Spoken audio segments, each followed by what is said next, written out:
陈小姐，你也别怪我们不讲情义，你父母这头期早过了，也该给我们一个交代了吧？底下上百工人还等着吃饭呢，你们家别墅都2、3套，我不信这点工资结不出来。就是，刚老爷子还给你送了古董过来，说轻轻松松卖几百万，别想再拖延，今天不把工资结了，我们谁也不会离开。大家稍安勿躁，我一定会尽快变卖爷爷送过来的古董，拿到钱就把工资结给你们。你们先岗位。还回什么岗位？人家都退货了，钱也不给。大夏天生产棉服给鬼穿啊！今天是我负债的第10天，我本是京大文物专业的优秀毕业生，可父母生意破产，绝望自杀后，留下一堆债务和一份偏心遗嘱，现金和别墅老宅都留给了弟弟陈杰，只把负债千万的工厂和滞销货户丢给了我。爷爷奶奶第一时间安排陈杰出国，还让他带走了所有现金。为了躲避高利贷，爷爷还故意将一批假古董送到我手上，并四处宣传，这是不给我留一点活路啊！外面下雪了。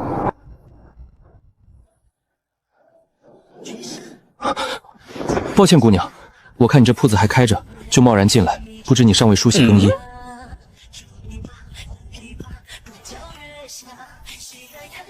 先生，我看你面生，请问你有合同字据吗？我现在暂时拿不出钱，但我爷爷送过来一批古董，只要变现就能先还一部分。你来工厂也没用，现在设备都被搬空了，只有一批衣服。你这些衣服都卖吗？卖的。我没有合同字据，但这块玉佩足够买下你的铺子，这些我全要了。你既然有很多衣服，为什么自己不穿？帅哥，今天最高温度38，都发布高温预警了，我非要把羽绒服穿在身上给你展示？展示当然也可以，你等等啊。我们工厂的质量你大可放心，这批货原本是大客户要的，价格不低，都是选用优质材料，很丝滑，拉链质量你不用怀疑。都给我包起来！你确定要用那块古玉换这些样衣？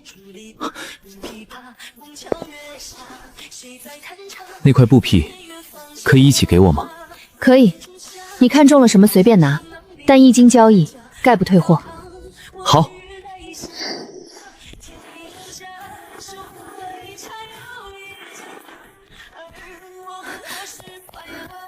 你们看到有人出来了吗？陈小姐，你别在这里装疯卖傻，我们一个鬼影子都没看见。你不是要卖古董吗？买家在哪里？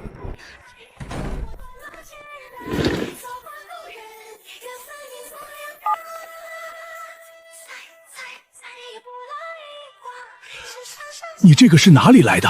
我家祖传的，老师，您看能收吗？能。恕老头子眼拙，你能告知这块玉佩背后的历史吗？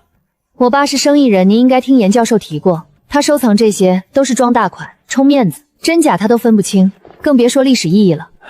这古玉据我推测，大致属于魏晋南北朝时期，但工艺水平远远领先当时，而且保存极好。你看这图案，色泽丰富而柔和，每一道纹路都浑然天成，玉龙腾跃如千军万马，象征着身份和皇权。你再看背后这个文字，极有可能是皇玺。你也无法鉴定时期，这么看来是出不上架了。糊涂，亏你还是这个专业的，没出现过不代表没价值。华夏5000年璀璨文明，未被发掘的数不胜数。如果这段时期的东西面世，是揭开一段崭新的文明啊！那您能给多少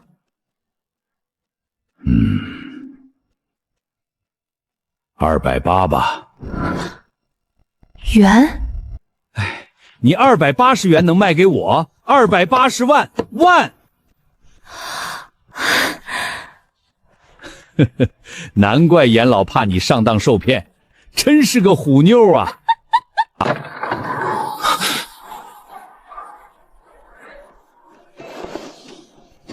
殿下，你可算出来了！再找不到人，我们就要回去禀报萧将军了。您真买到衣服了？就在这个店里？可是我们大伙刚刚也都进去过，这里面分明什么都没有啊！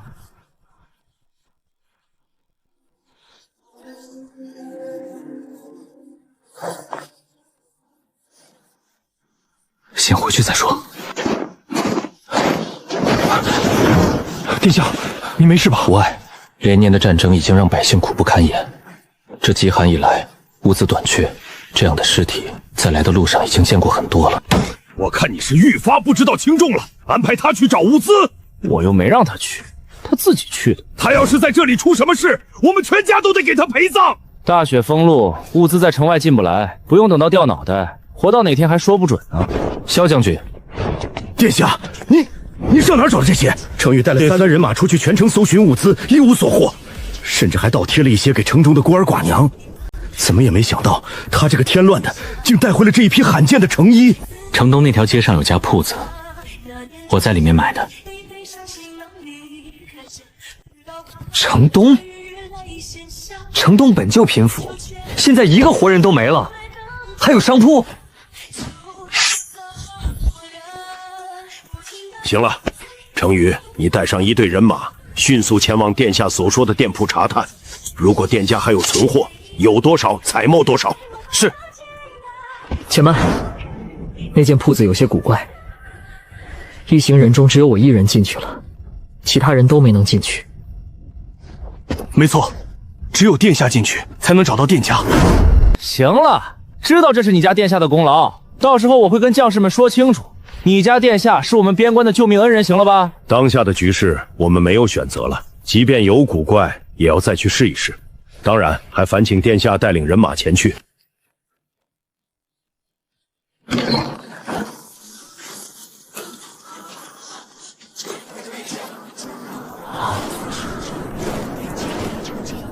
你确定是这里吗？这分明什么都没有。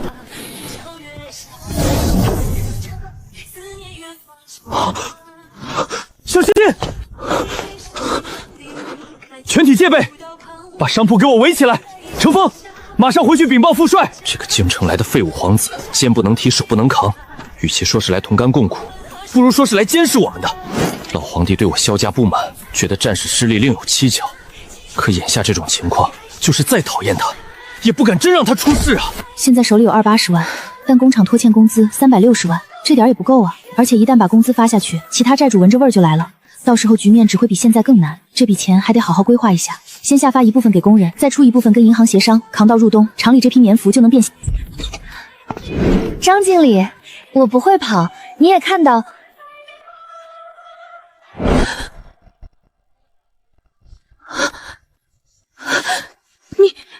你到底是人是鬼？我之前就说了，一旦交易概不退货，你要是觉得亏，我可以多给你一批衣服。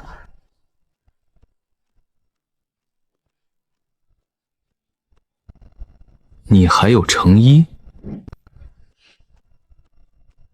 我是人，那你呢？我当然也是，但你之前是怎么进来的？又怎么出去的？为什么别人没看见你走？江国，你说你是江国的6皇子，被发配到边关，然后遇到100年难遇的雪灾，在搜寻物资时无意走进了我的办公室，并以为是我把你弄进来的。不是发配，是代替陛下亲征，鼓舞边关士气。这条街上一家衣铺都没了，就你这里做生意，还刚好是我们需要的。你说1000多年之后的人从这道门出去就是你的作坊了。此时正值盛夏，但你的作坊里有很多之前那种棉袄。对的。可善夏为什么要做大量的棉袄？我们国家人口很多，需求量也大，有人追求温饱，也有人追求时尚，就是新颖的款式。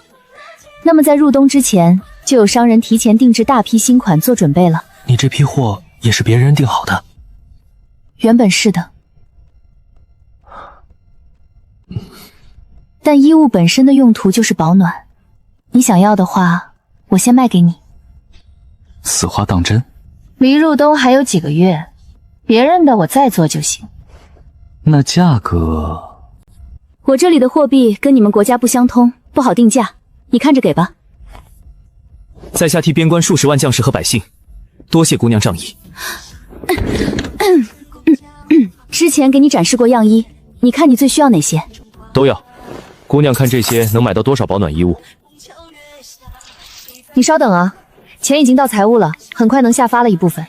你安排几个工人将棉服、军大衣、毛衣和保暖衣裤各个尺码分别装300套送到我办公室。要这么多货放办公室干什么？客户要抽样检查，尽快送过来。我通知工人送衣服过来，每样先给你几百套，其他人进不来，搬运也不方便。那小黑盒子到底是什么物件？还可以朝外面传话，真的假的？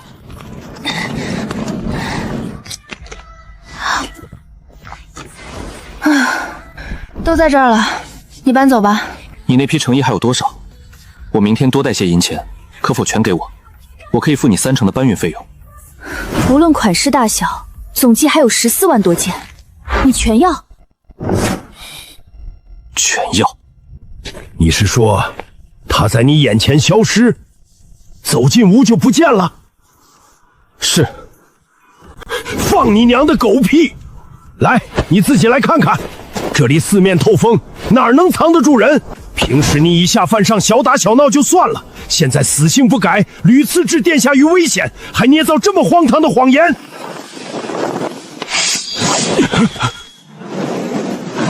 萧将军，您怎么来了？萧将军，您怎么来了？你的发簪呢？怎么搞成这个样子？萧成宇，属下失礼了。你们稍等，我先搬货，晚些再跟你们解释。我跟你一起进去。可以试试。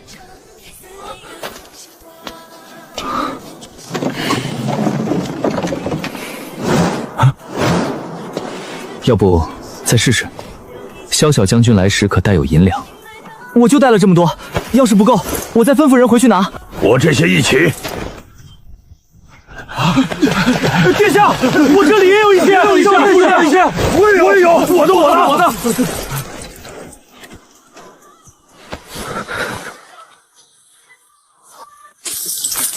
这些作为定金，明日我过来取货。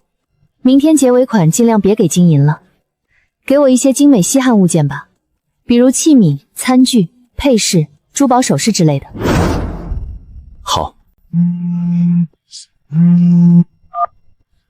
小月啊，古玉上的文字，我翻找文献，确实跟魏晋南北朝时期相仿，像姜字，但还有待考证。姜国，史书上有过相关记载吗？有，在春秋战国时期存在过古姜国，但基本信息跟这枚古玉完全不符。你之后有关这个时期的东西，一定第一时间联系我啊，价格都好。那您现在有时间吗？老师，您怎么来了？我要不来，还不知道有些人要打着我的名头占多少便宜。你也知道，没有标准的东西，我估价向来保守。再说了，我不也没出吗？哼。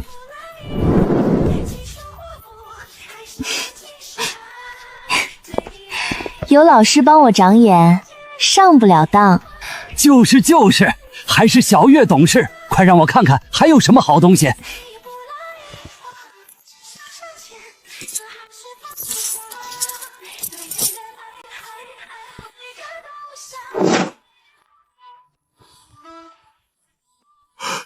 你下午怎么没一起给我？给你一起被骗吗？天杀的老严，咱俩大半辈子的交情，你竟然教女婿防着我，伤心了。这枚塑形配成筒状，中间还保留着沟槽。你仔细看这里，这磨损程度显然是经常使用。它不是单纯的观赏性配件，还保留了其功能性，且丝毫不减弱。那到底是个什么样的时代啊？能把两种优点同时发挥到极致？这东西确实很有时代意义，但我很俗，依旧更关注它能换多少钱。毕竟眼下的情况，我都快要被债主撕碎了。那个时代竟然有自己的铸币技术，还有待考证。我原本以为那只是一个璀璨短暂的小国家而已，但看到铜钱的出现，实在令人震惊。这样一个国家，历史上竟然毫无记载。小月啊，这些东西也是你祖传的吗？确定是同一时期的？不清楚，不确定。您觉得呢？这小姑娘没表面那么简单，她有秘密。500万。你怎么不去抢？这东西是罕见，很有收藏价值，但就算上拍卖会也……我刚刚发给周家那小子了，他让我开价，他不还价。他懂什么？他就是有几个臭钱，买东西不还价，被人当冤大头都不知道。我要是他爷爷，我把他逐出族谱。你不是他爷爷，他买了是送给他爷爷的。他爷爷比任何人都懂历史。你确定不要吗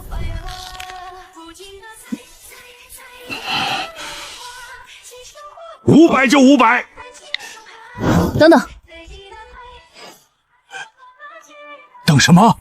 你都拿来了，不会不出吧？这个摆件只值3000块。这东西材质很古怪，而且是残缺的，这是硬伤。你要喜欢就留下做个纪念，你也不差这3000块钱。也好，这小东西还挺有眼缘的。几十年的交情，终究还是比不上一个学生，我算是看透了。你少赚点钱死不了，他现在的处境，拿不出钱真的会死。陈建国一个小县城的小老板，没想到还有这么多好东西，而且保存也太好了，没有一点灰尘被氧化。不过就这几件物品都上千万了，他们之前为什么不卖古董还债，以至于绝望放弃生命，想出祸害女儿、保全儿子的狠招？县城里可能没识货的买家吧，人家私事你少出去乱传。你这话说的，我是那种人？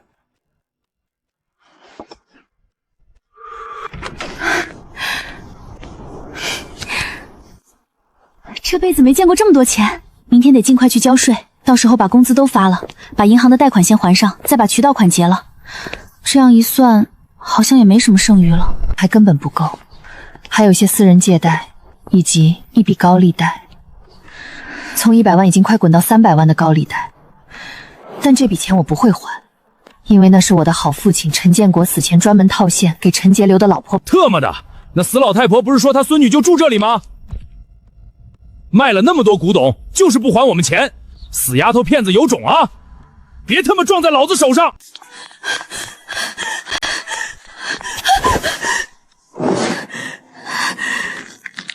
好，真好啊！陈家人真是一脉相承的很，那就别怪我无情了。店主是一位漂亮女子，她店铺里温暖如春。她除了店铺，还有一个作坊，可以制作很多棉袄。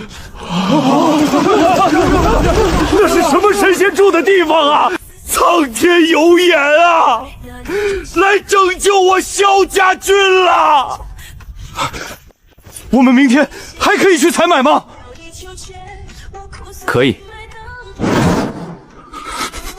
所以只要我们给钱，我们就有救了，我们不用在这里等死了。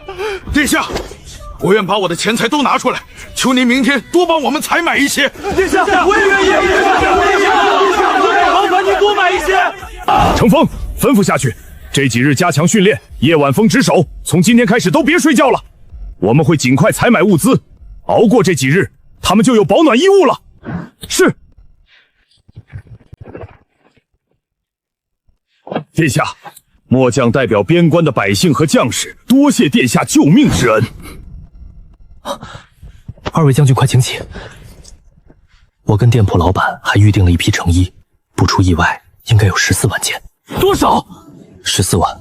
但店铺诡异，东西还没拿到之前，我不敢保证。还是殿下考虑周到，您先早些休息，明日那批货还要劳烦您。程宇带一队人马，把今天的物资分一半送去城南。是。等等，萧将军要把这批物资先分给百姓。城南还有不少孤老孩童，他们身体本就孱弱，更需要这批物资。军营里都是年轻体壮的小伙，可以再扛一扛。而且他们多是军中将士的家眷，照顾好他们，才能让将士们更安心。至于剩下的一半，除了给殿下一份，全给军营的伤员和军医。你们是边关最后一道防线，凡事该以将士们为先。再者，你是主帅，战场才是你该考虑的地方。王公贵族沉迷享乐，边关疾苦，还有沉重的赋税，我们不考虑，放任百姓吃两脚羊吗？闭嘴！多谢殿下提点，末将知道该怎么做了。你之前说的是两脚羊是什么意思？想知道吗？跟我来。住手！你在干什么？将军饶命！将军饶命啊！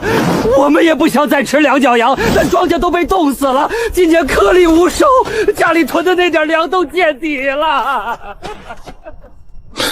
不知人间疾苦的小皇子，吃两脚羊。殿下，那姑娘真的只要这些不值钱的玩意儿？她亲口要求的。殿下，副帅命我传达，让殿下问问那姑娘铺子里有没有粮食，可否采购一些。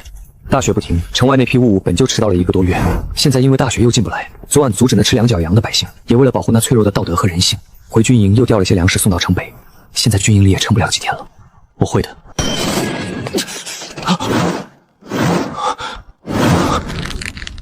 什么情况？进不去那家店铺了？是以后都进不去，还是时间没到进不去？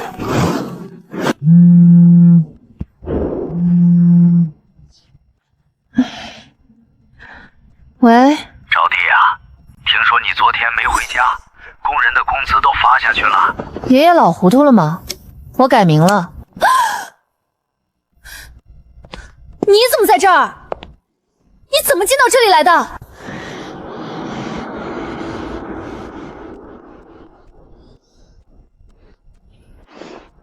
我从原来的店铺进来就到这里了，这里是姑娘的闺房。你知道5分钟是多久吗？唉，这是工厂的仓库，我昨晚在这里思考怎么运货，想着想着就睡着了。这不就巧了吗？这是仓库啊！仓库全是昨天那种棉袄，包装完好，整整齐齐。尾款，姑娘看够不够？够了，完全够了，全是精致的珠宝首饰，发财了，存款马上要呈正向增长了。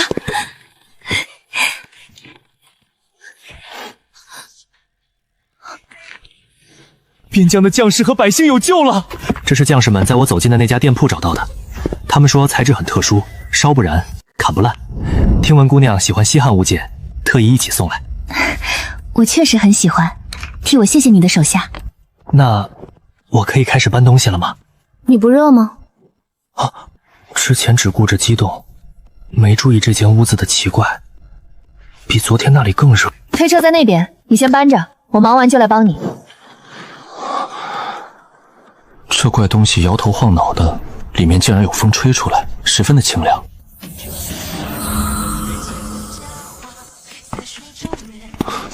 陈姑娘，你怎么了？我好像找到你进来的原因了。你待会儿出去，5分钟之后进来。5分钟是多久？殿下，您再带属下进去试试吧。你知道5分钟是多久吗？陈姑娘，你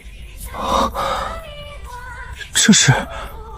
陈姑娘，你找到我进来的原因了。你能让我进到不同的地点。这座残缺的古风小院就是一座时空交易所，而你是从小院的门进来的。小院的门在哪里，你进来的目的地就在哪里。如果小院是个独立空间的话，那这些东西是不是也能装进去？那我以后还可以找你买东西吗？当然可以，还包送货上门。送货上门？就是不用你搬了，你直接走吧，我马上给你把东西送出去。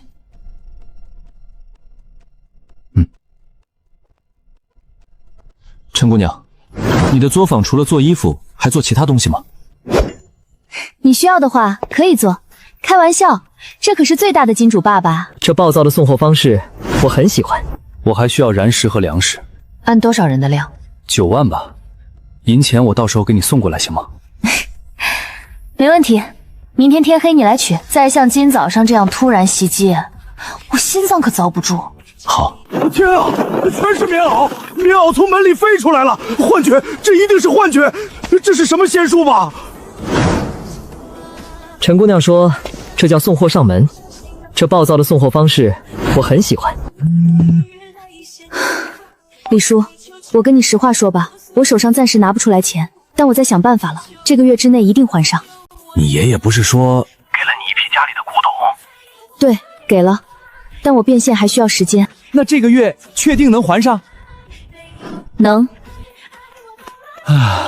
哎呀，大侄女，你看我也不容易，才会催你的。你一个女孩子也不容易，以后有什么事儿说一声，叔一定竭尽所能帮忙。说起来，我还真有事儿找李叔。你合伙的那家煤炭公司现在有存量吗？有是有，但合伙的生意赊账可不行。不赊账，我是帮人搭线材买的，他现场结账。嘿，真的假的？你要多少？你有多少，我要多少。没问题，你把那人联系方式给我。这笔交易要是真的成功，算叔欠你一个人情。你把东西运到我模子街那家空置仓库吧，我安排人收货。好，我这就联系人送过去。先说好，我这儿只接受当场结账。没问题，多谢李叔。煤炭和粮食都已准备好，就等金主爸爸来取了。接下来该处理处理家事了。您什么时候到？你最终选择寻求法律帮助，严教授挺欣慰的。这一切都太突然了，我也措手不及。不过这点小事麻烦您跑一趟，实在太不好意思了。不麻烦，你是严教授的得意门生，再加上周总也特意嘱咐我了。周总，周玉川，说是你的客户。哟，我们金月有出息，傍上有钱人了啊！看着倒像社会精英，这时候还没抛弃你，也算是你有福气了。好久不见，二婶嘴还是这么脏。我二叔这些年没打死你，也是你的福气。死丫头，你那个老赖爸都死了，还敢牙尖嘴利，信不信我撕烂你的嘴？好久不见，二婶嘴还是这么脏。我二叔这些年没打死你，也是你的福气。死丫头，你那个老赖爸都死了，还敢牙尖嘴利，信不信我撕烂你的嘴？你们今天叫我回来，就是想吵架。行了，一家人见面就吵，像个什么话？老二媳妇儿你也是，明知道招娣这几天忙工厂的事儿心烦，胡说八道什么？这位是招娣，不介绍一下？好，好，好，金月，陈金月是吧？这孩子读书读傻了，那么有福气的名字不要，非要自己改。瞧这改的是什么东西？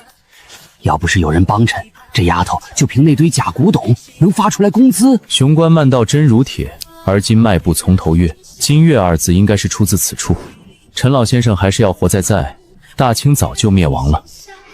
说正事吧，这位是常律师，关于我爸的遗嘱，我们今天好好谈谈。律师？你带律师来干什么？想跟我们划清关系？狼心狗肺的东西！我就说当初该撕了他的录取证书。死丫头读那么多书，越来越自私。堂姐，大伯在的时候，我们亲如一家人。他出事，我们把房子替他还债。现在你继承工厂赚钱了，就想甩步这些共患难的亲人吗？原来你们比我更不满我爸的遗产分配啊！正好，律师在这里，我们重新协商吧，保证公平公正。你先说说，你昨天到底收入多少钱？没收入。怎么可能？他们说你工资都发了，还见了大客户。我不拿出钱，当时走不出工厂，爷爷是知道的吧？没收入，你哪来的钱发工资？问我老师借了200万，先发了一部分工资。严谨的来说，这200万债务也算是遗产里的一部分，要分的话也得算进去。陈金月，你耍老子玩是不是？我要分财产，不是分债务。可我爸的遗产只有债务，存款都被陈杰带走了，你们不清楚？堂妹说我们亲如一家人，没错。二叔家卖掉的那套大房子是我爸买的，二叔和二婶的工作是我爸安排的，就连堂妹上学都是我爸出的钱。那现在我爸破产负债，你们作为一家人，不该为他承担一部分吗？怎么，你们亲如一家人都不愿意，就要求我一个人承担？我大学学费是申请的助债点，就因为我不愿意跟大提奈陈杰，他每每给过我1分，说出去都没人信。这么为难我的竟是我的亲生父母，他们对侄女儿都比对我这个亲女儿好。你爸都立遗嘱了，反正工厂给你，债务也给你，你休想赖到我们头上。就是啊，父债子偿，你还想逃避责任不成？父债子偿这个词并无法律依据，父母的债务属于个人行为，应当由父母自行承担。当然，子女继承了父母的遗产，这种情况下的，但也仅仅以遗产价值为限。若子女放弃继承，则无需承担偿还责任。据我所知，我的当事人陈女士愿意放弃工厂继承权，所以并无偿还债务的义务。而继承人陈杰接受了大额现金，他需要承担现金相对应的债务。还有二老这房子是陈建国才买不久吧？这套房你再敢卖，我就跟你断绝父子关系。爸妈，你们不能这么偏心啊！我们把房子都卖了替大哥还债，就剩下这一个落脚地儿了。你想看我们带着你8岁的小孙环露宿街头吗？还杵着干什么？还不快去姑姑家接你弟弟！你这个赔钱货，扫把星！你这是要害死陈家，让我们陈家家破人亡啊！行了，闭嘴！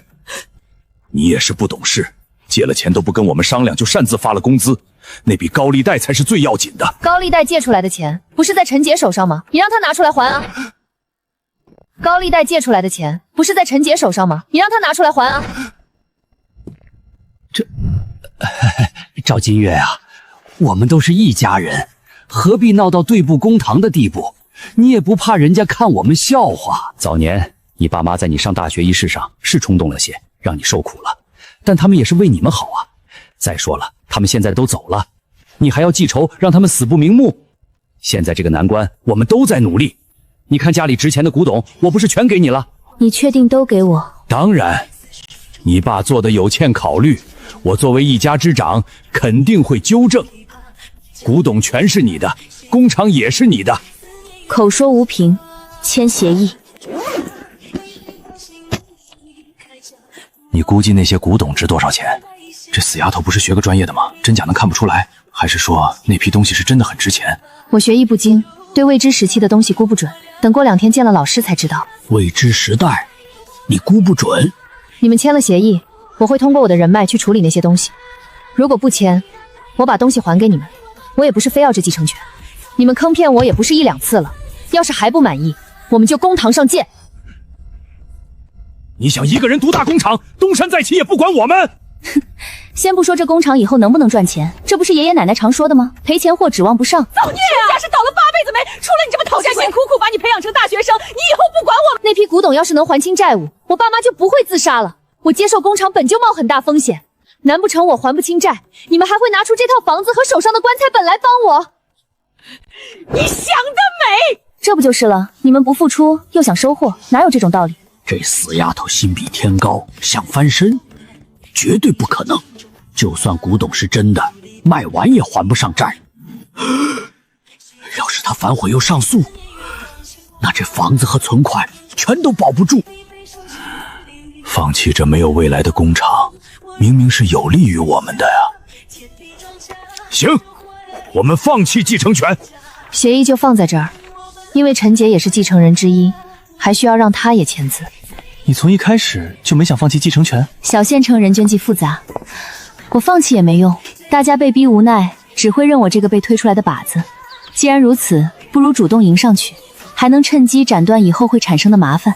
所以你对你爷爷给的那批古董很有把握？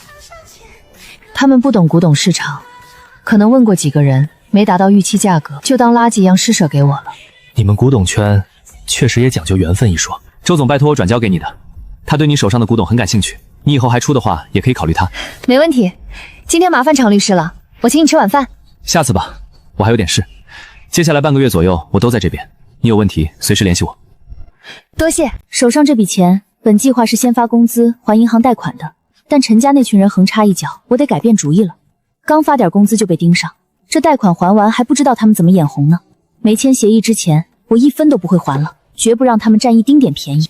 剩下的钱再买成粮食，明天那落魄皇子过来，可以多带一些回去。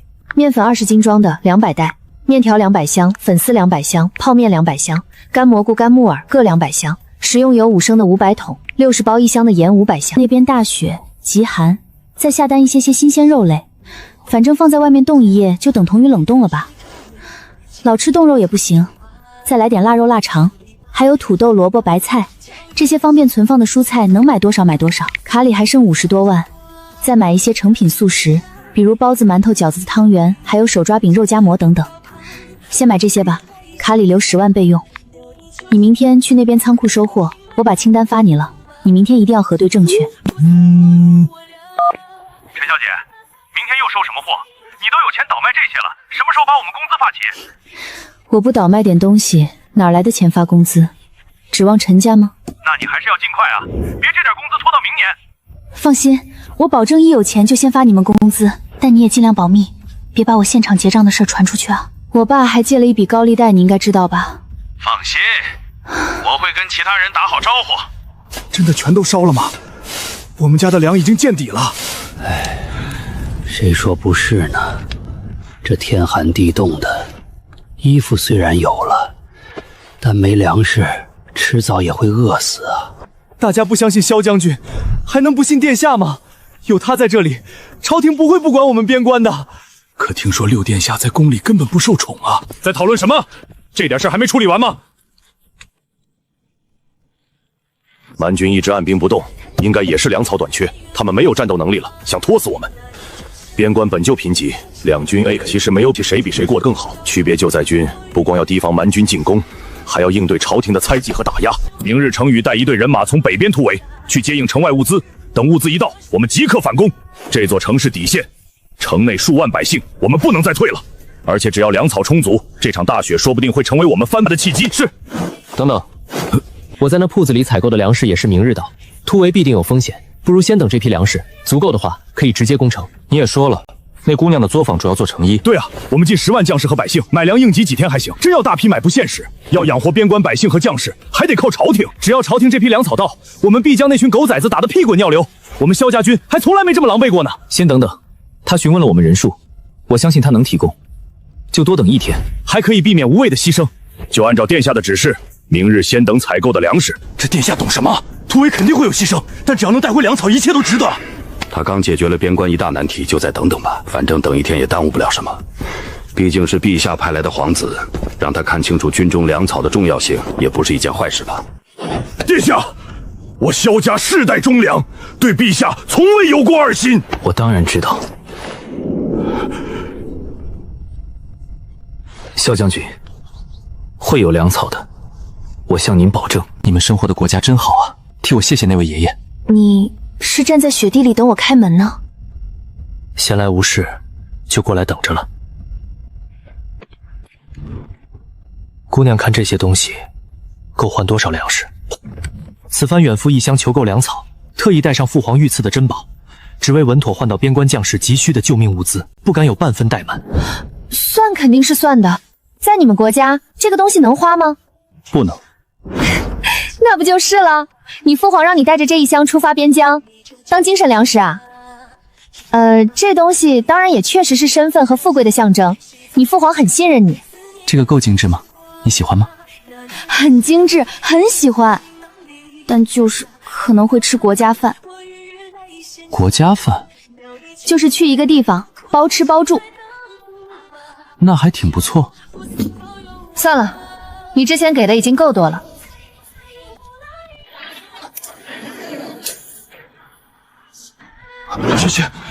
这些都是粮食和燃石吗？这都是粮食，你要的燃石在另外一个仓库。这是样品，都是上好的东北大米。你不放心的话，可以随机拆开检查。这些都很贵，很难买到吧？其实不用买太精细的粮食，就寻常百姓吃的就行。这不就是寻常百姓吃的？我们国家有一位很厉害的爷爷，研究出了杂交水稻，现在所有百姓都能吃上这种白花花的大米。你们生活的国家真好啊，替我谢谢那位爷爷。为何还不出来？之前也进去挺久的，可能那边人手不够，再想办法搬运吧。之前那是棉袄太多，可这一天时间能筹多少粮食？还不如趁着夜色，我们还能一鼓作气，直接吐。小将军，是精米，雪白的精米，这么多，全是精米。听六皇子说，他跟店主预定了粮食和燃石，那证明东西还没送完。快把粮食运回军营，再调所有出城人马过来接应。是。所有人准备，今晚必须。杨上将，小将军命令所有出城人马即刻前往城东那家铺子。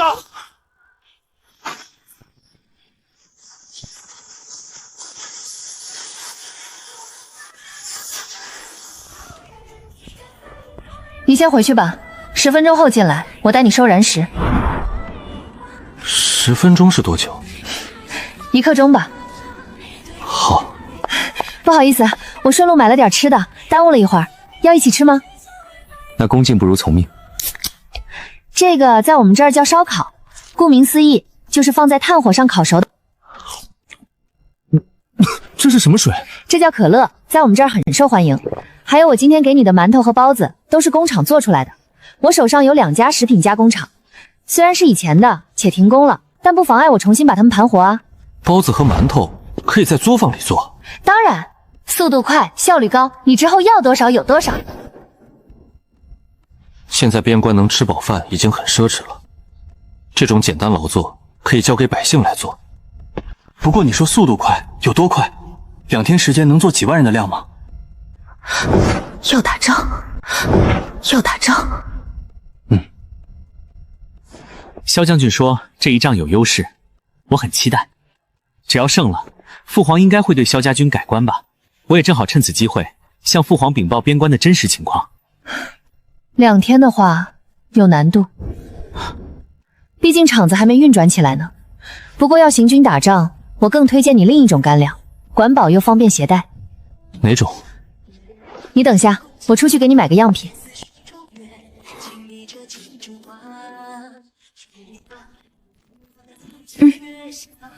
好。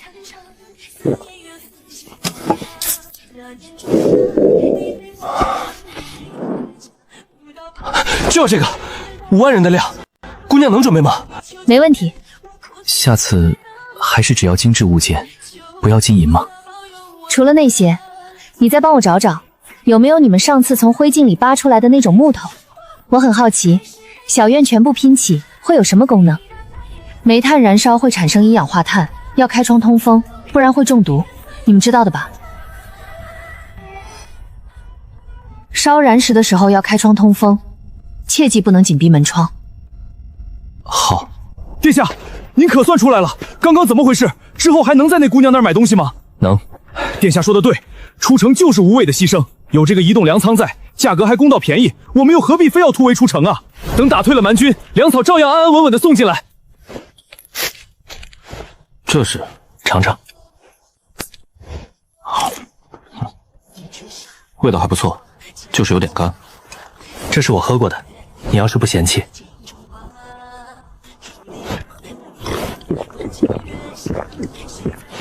这种食物遇水则发，一块就有饱腹感。我们接下来要攻城，如果将士们都能带上这种干粮，我跟陈姑娘订了5万人的量，明天到。殿下英明，他还是不要银钱吗？我这就命人收集东西。对了，这次这么多粮食和燃食，我完全没预料到，东西没准备多少。这次结清了，下次收集东西，重点寻找从这铺子里找到的那种怪异木块。他竟然真喜欢那些东西，我这就下令全城搜寻，城里没有，我们拿下蛮军地界也给他找出来。李叔的5000吨煤炭明天送过来，还要采购5万人的压缩饼干，手里得换点现金了。老师，您明天有时间吗？陈小姐，你让我们好找啊！电话不接，玩失踪。你爸欠我们的钱是想赖账是吧？你也说了，是陈建国欠的，要么你去那边问他要。少跟老子耍嘴皮子！你家老头子说了，你就算是去卖也会还。赶紧拿钱，否则卖谁不是卖啊？